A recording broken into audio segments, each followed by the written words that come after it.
नमस्कार, मी पंजाब लक्षा म्हणजे 3 जुलैपर्यंत हा पाऊस पडणार आहे म्हणून हा अंदाज लक्षात येतो.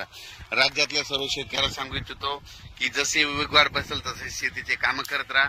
पाऊस दररोजच पडत राहणार आहे, म्हणजे एकदम असा बंद काही होणार नाही, म्हणून सर्व शेतकऱ्यांनी हा अंदाज लक्षात घ्यायचा.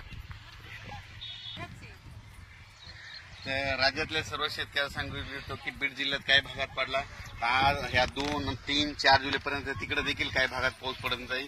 त्याच्यानंतर नगर जिल्ह्यात देखील आज बऱ्याच ठिकाणी पाऊस पडत जाईल. म्हणजे सांगायचं झालं तर पाऊस दररोजच वेगवेगळ्या भागात पडणार आहे, सर्वदूर असं सगळीकडे सारखा पडणार नाही, भाग बदलत पडणार आहे, म्हणून हा अंदाज लक्षात घ्यायचा.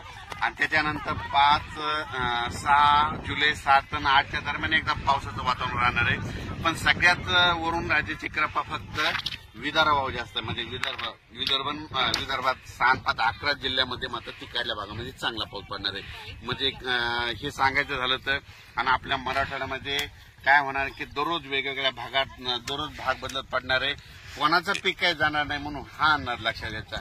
आणि अचानक वातावरणात बदल झाला तर लगेच एक मेसेज दिला जाईल.